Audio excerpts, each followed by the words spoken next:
Welcome to another episode of Heart to Heart with Abagaba, the podcast where we explore heartwarming stories, inspiring journeys, and the power of creativity and resilience. Today, I'm thrilled to introduce you to a guest who brings all of that and a few floppy ears into her work. I'm your host, Abby Mhm. Dominguez. Maryanne Wood is a retired professional dog trainer with over 15 years of experience. She's now channeling her lifelong love of storytelling into a children's book series inspired by her two hilarious Basset Hounds, Randall and Hunter. Through their playful and sometimes mischievous adventures, Maryanne helps children and parents navigate life's ups and downs with humor, heart, and a big dose of resilience. So grab your favorite pop or at least a cool cup or glass of water and settle in for a joyful conversation of loves, love, and life lessons from the paws of two unforgettable hounds. How are you doing today, Maryanne? I am doing just wonderful. Thank you so much for having me on your show. I'm You very excited. You are very welcome. I am connecting with you from Mesa, Arizona. Please tell our listeners where we are connecting from and add a short bio. Yes, well, I live in Vermont, East Coast, and although we're normally known for our cold weather, it's very hot here today. Oh, So yeah, we it's not definitely not snowing here today. We do have summer and it's quite a hot one today. Yeah, so I've been living here for the better part of my adult life, and uh it's I live in rural, so I'm surrounded by beautiful trees, mhm. mountains, lakes, rivers. So it's quite inspiring, especially when it comes to my writing. I kind of get into the zone, and I think nature helps me do that. That sounds so beautiful. Let's, It really is. let's start at the beginning. What inspired you to transition from professional dog training to writing children's books? Well, that's a great question.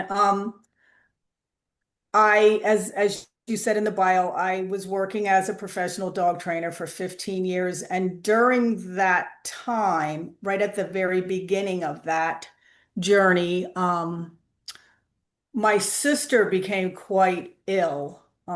She was living in California, and she had Randall and Hunter. They were her dogs. And she phoned me, or actually had my niece phone me one day and ask if I would take them, adopt them, and care for them, because she felt like she wasn't going to be able to do that. And so I was a little bit apprehensive, but of course I said yes. And what I look at now in hindsight is sometimes when you just take that leap of faith and say, okay, this is gonna work out.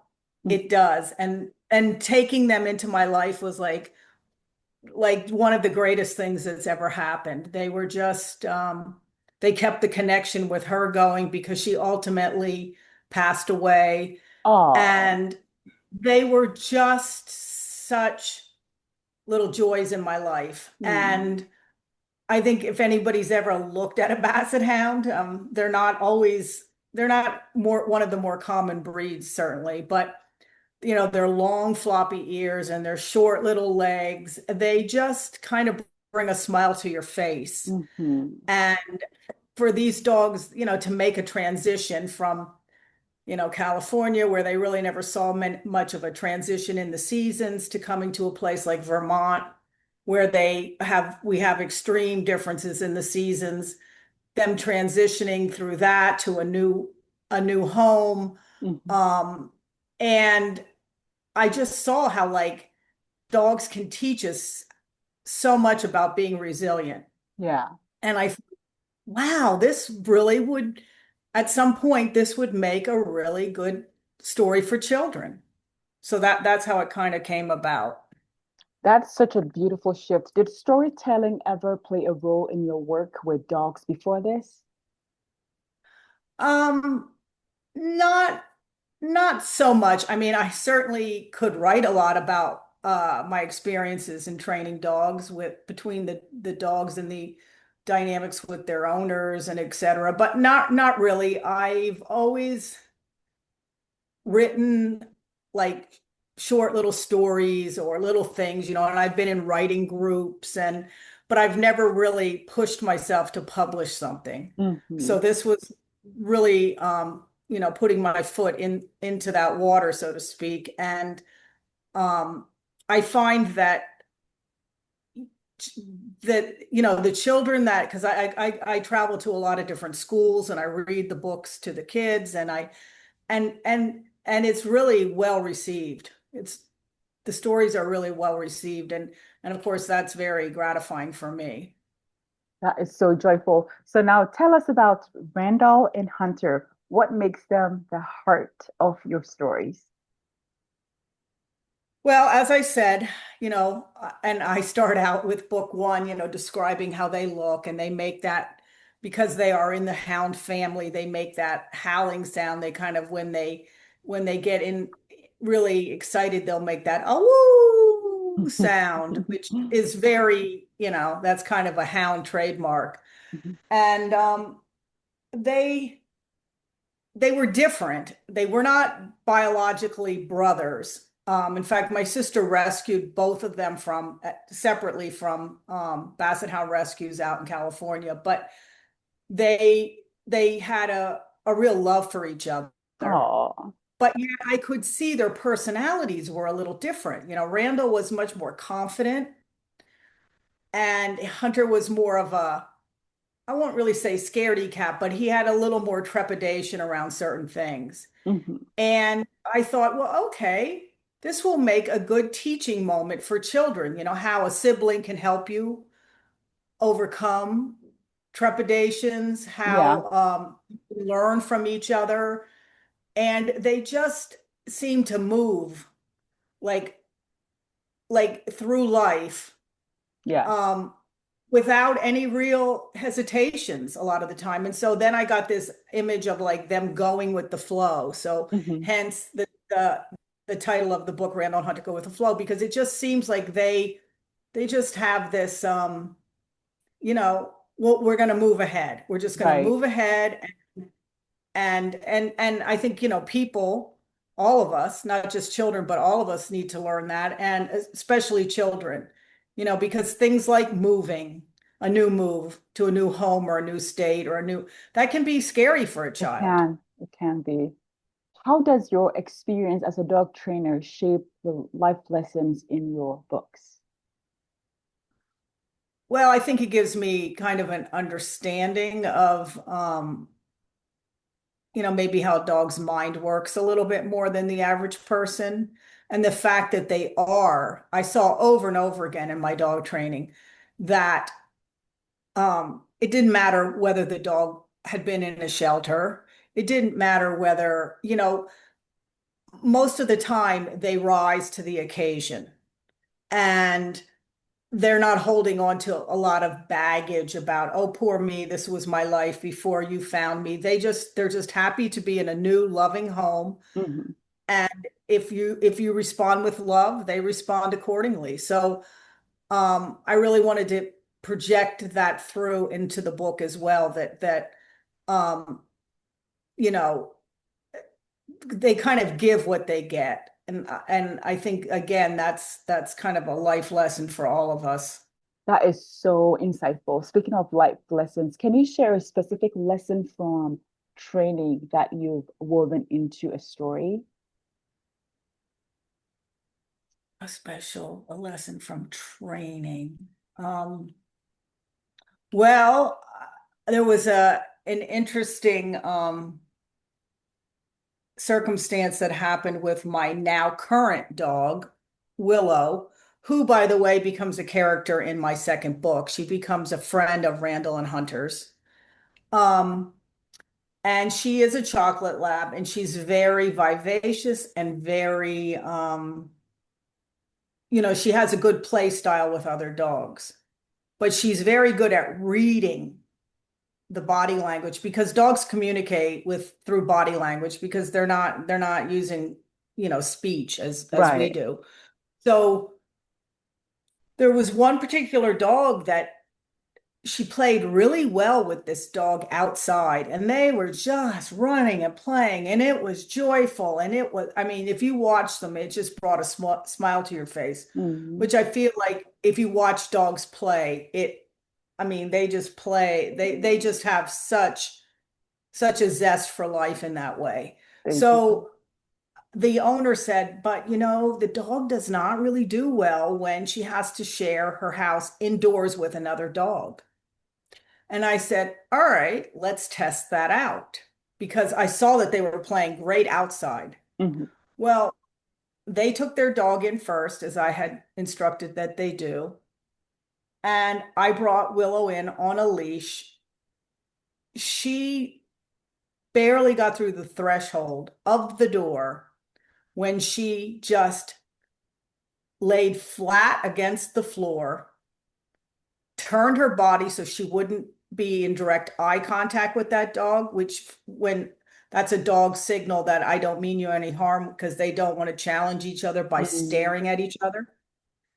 And so she had read that dog's body language to such a degree that she knew she had to be very submissive and not really move within that house. And she didn't. Wow. And I thought, whoa, this is amazing. So I think sometimes that's an advantage I have from being a dog trainer is that I really realized what that all meant, which I don't think an owner would have necessarily understood that. Mhm. Um, so yeah, so that, and I have lots of stories like that I could that I like to share with people because they're like teaching moments and I think I used to say dogs prove to me every day that they can do things. That is so amazing.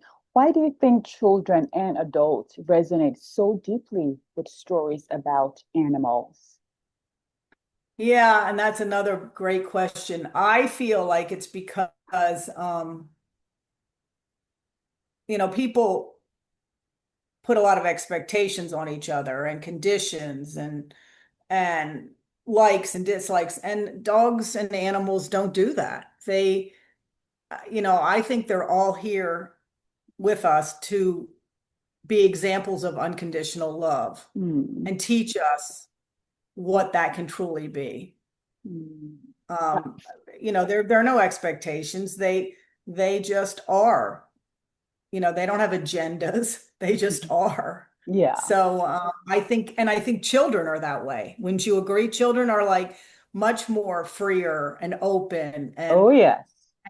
and so children definitely resonate with dogs. I mean, there's no, or and animals, cats, horses, anything, Mhm. because you know they there's like a freedom when you're with them, and a joy Mhm. and it's only as we get older that we take on all this conditioning of Mhm. what we think life should be and is, and you know all that stuff. Um yeah, I find that the books are really even though you're kind of making a dog, I mean, I still feel like they're dogs in my book. Like I didn't humanize them. I feel like Mhm. I made them dogs Mhm. with a story that Right. resonates with children. Right. Right. That makes sense. Animals offer us a kind of emotional safety, don't they?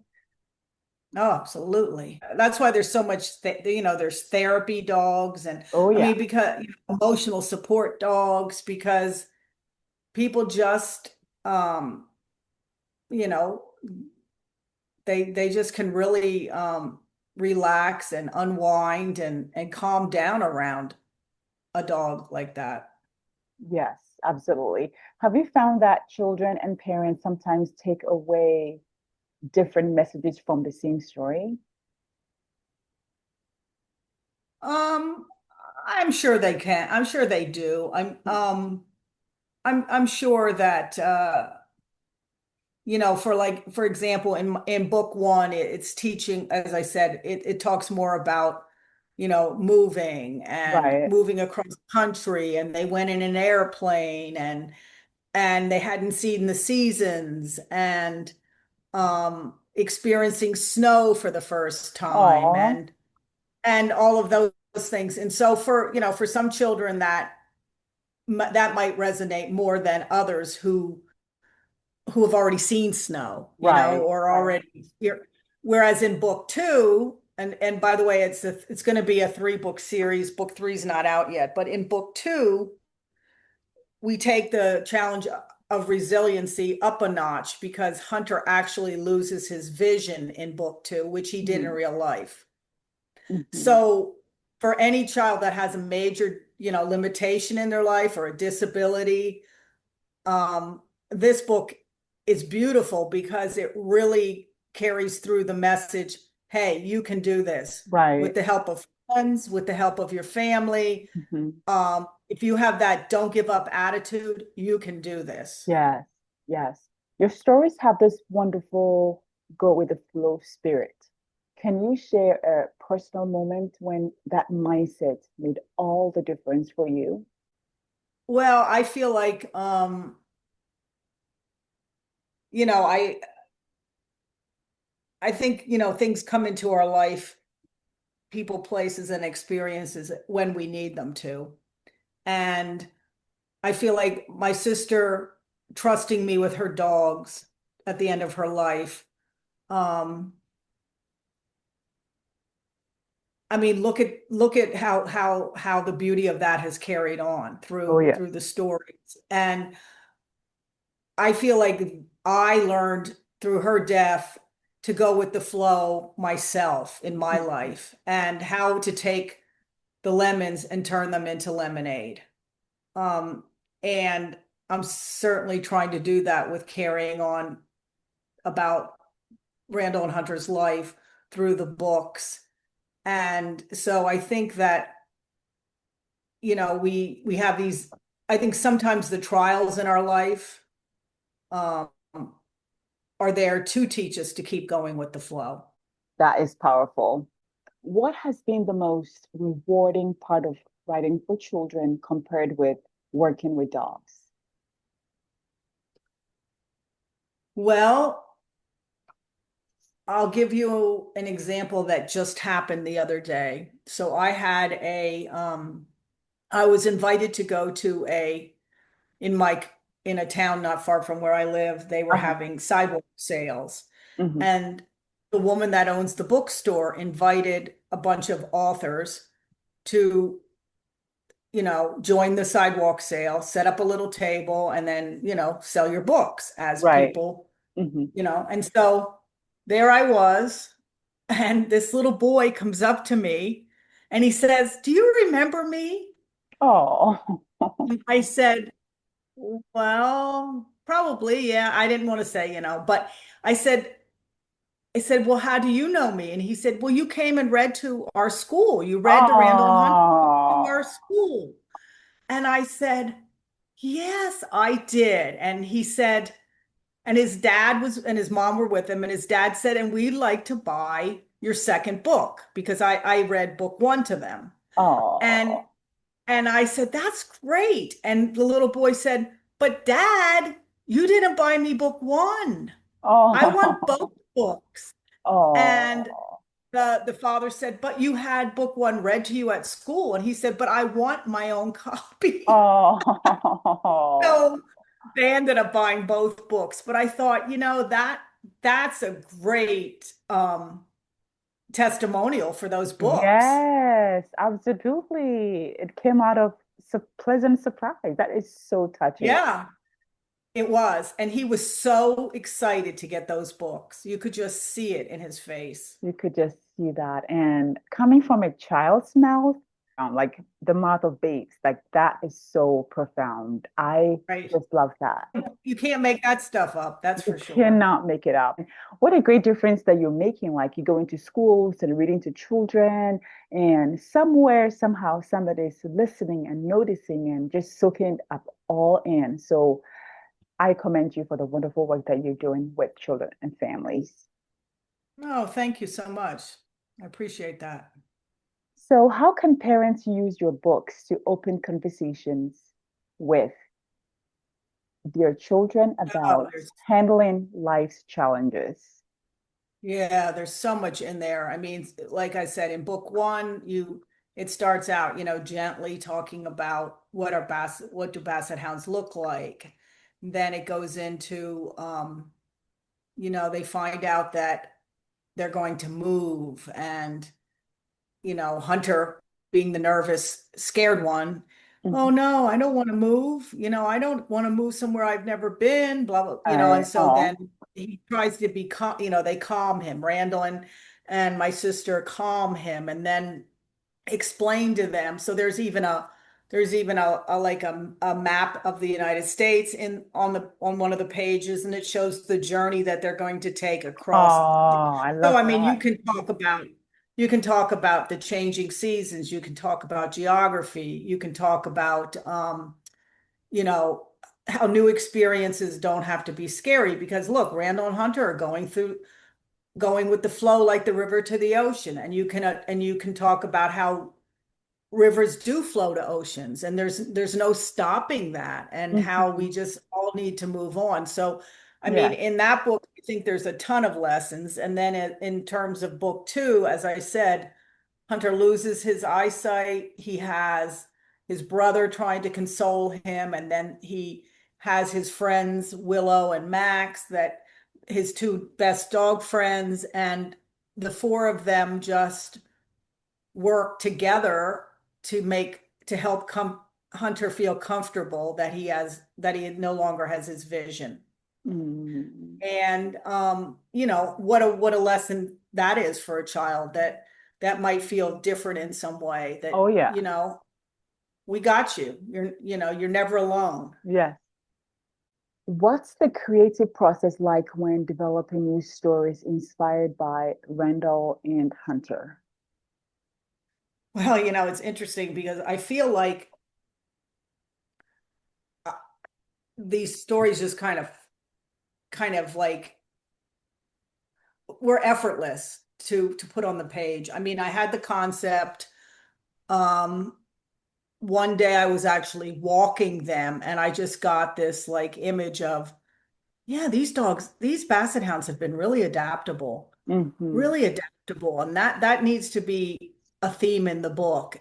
And once I started, just sitting down and thinking about it, I said, okay. And it was pretty effortless. I did have some friends and colleagues that supported me and said and gave me some input, like, well, maybe in book two you should add not only Randall's help, but put in a couple dog friends, because if Hmm. a child was going through this, they could draw on their friends from school or their Right. whatever. So but honestly, it wasn't the biggest the biggest thing that took time was actually just the process of getting it edited and illustrated, because I didn't obviously I didn't do the illustrations myself, but Hmm. so just getting all those pieces together was Hmm. almost more stressful than writing any of I bet. the text.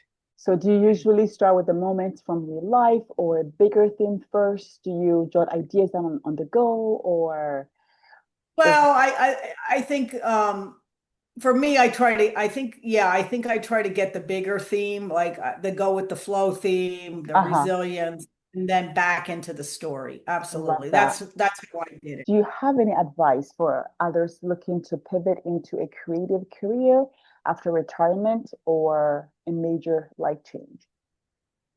Yes, yes. Um, Another great question. I feel that if if you're if you're a person that's feeling called to do something, Mhm. be it writing, art, music, pottery, gardening, cooking, if you're being called, if your soul is really calling for that, then you Uh-huh. should be doing that.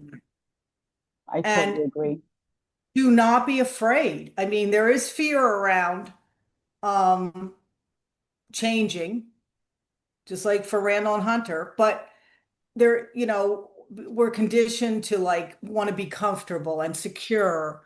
But I'll tell you, in my life, even when I became a dog trainer, I mean, I left, you know, a more lucrative, guaranteed salary, so to speak, Mhm. and just said, okay, I'm taking a leap of faith because I feel like I want to be a dog trainer and I feel like I can contribute to society Oh yeah. and help dogs. And so I just, but that's how I've always been. I've never like been one to feel like I had to stay in something for the security of it. Hmm. And, if you're not following your bliss, then you need to ask yourself, are you living your best life? Hmm. Hmm. And um, so I would say, and then of course I started writing this. I mean, I'm in my 60s, so I don't, it didn't stop me. I just said, this is what, age is only a number and like, Oh let's get yeah. on with it. Do Oh it. yeah. Oh Let's yeah. do it. Let's Let's not go be with the afraid. flow. Yes, let's go with the Exactly. flow. And so I would tell people, do it. Like, take the leap of faith because in the long run, you're never going to regret it. Oh yeah. Oh yeah. And I love how you said follow your bliss. So what's next for you and for the adventures of Randall and Hunter? Well, as I said, there's one more book coming out right now in that series, which, I don't want to say too much about it, but that one is called Randall and Hunter Go with the Flow, Confidence Unleashed at the Shelter. So it kind of ties up, it brings the whole story kind of full circle. And, in the short term, I just want these books to get into the hands of every children that really needs to hear and read them. Oh, oh, I feel like that's important. I feel like when you are putting something out into the world, it's going to reach who it's meant to reach. oh yeah. I like that. Um, so, and then long term, I don't know. I mean, I feel like I will keep writing in some form or fashion, whether I'll do more children's books or whether I'll do something else. I don't know. But I feel like this is like the new path I'm supposed to be walking. And at first I have to say, I did have my fears. But now I'm just saying, enjoy it. Yes. And just like that little boy coming up to me the other day, I mean, that touched my heart. Oh, that was so And that just touching. and that just reinforced to me, you are doing what you're meant to be doing. Yes. Yes. And Yes. so I'm just going to keep doing it, and see where it takes me. Oh, yeah. I so love that. And thank you so much for giving us a little sneak peek of your next book. Do you think Yeah. Randall and Hunter will meet any new four-legged friends in future stories? Well, in book three, if anybody's listening and their interest is piqued to get the series, I would highly recommend you get all three. Once book three will be coming out probably in a month or so. Ooh. Um, and it's going to bring full circle the whole idea of compassion and kindness and Hmm. giving back and uh so I feel like that I'm pretty proud of what the whole thing represents. And yeah, we'll just see I am so where it happy. goes. I don't know if there'll be any more Randall and Hunters after that, but I feel like who knows, maybe there'll be some more books about other dogs that I've had in Hmm. my life. Hmm. Hmm. Thank you so very much for sharing that. I know that personally, I once I read a book called Scary Squirrel, and it really helped me. I was in Philadelphia trying to move to Arizona. I was so scared of the unknown and all that. And Scary Squirrel was lived in a tree and would come out and lived a very sheltered life. But once it broke free, it found out many adventures and amazing world out there. And so, anyway, it helped me to do my Yeah. transition. So I know I love your idea and I love your story. And congratulations on your third book coming up in a month. And I wish you all the best. Oh, thank you so much. I appreciate that. You are very welcome. And would you like to share with us your website or social media Sure. handles or any other information you'd like our listeners to know? Okay, sure. My website is maryannewood.com, and that'll bring you right to the Randall and Hunter page, and you can read about, how the books came into being, and for any parents and teachers out there, we do have a nice little some pages, of things that activities for children, let's say, that tie into the Randall and Hunter story that you can download. And you can, click on the books, order them through Amazon and or go to Amazon directly. All you have to do is Google Randall and Hunter, go with the flow, or my name, Maryanne Wood. And yeah, and then I'm also Randall and Hunter also have their own little Facebook page. So Oh, any of those ways are ways that you could connect. I love that. Before we go, Marianne, can you share one life lesson you've learned from Randall and Hunter that you'd like every child and grown up should hear?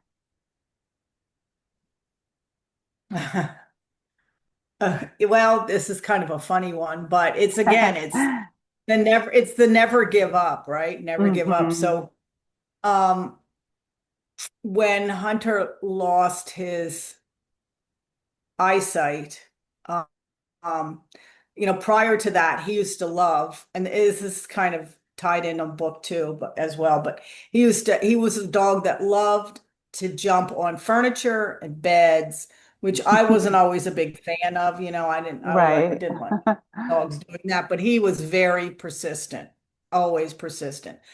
And my husband, who's also passed, but at that time he was alive, he had one chair that he liked to sit in and drink his coffee in the morning. And sometimes he'd get his coffee and then he'd get up to go do something. Well, that would be the exact time that Hunter would jump on his recliner, drink his coffee. He loved coffee. Oh my And my God. husband would come back and he'd say, "Oh, that dog drank my coffee again." And he'd get so angry at Hunter. So then when Hunter lost his eyesight, he said, "Well, that's going to solve that problem. He won't be jumping up on chairs anymore." Well, he didn't for about 2 weeks. And then he figured out how to do it and did it.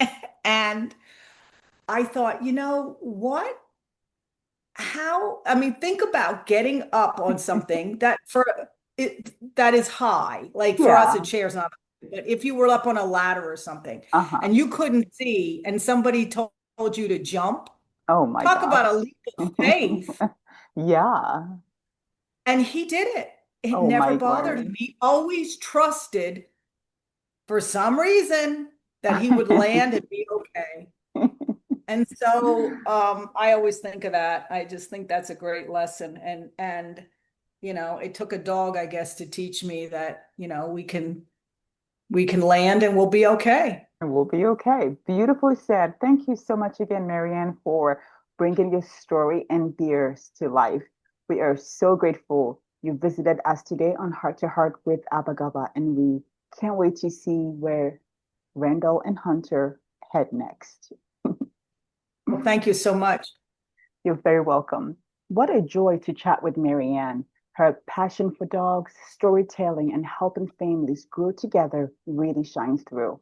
If you're a parent, a dog lover, or just someone who appreciates a well told tale, Keep an eye for her children's books starring Randall and Hunter, two lovable Basset Hounds who remind us that it's okay to roll with life's bumps and belly flops.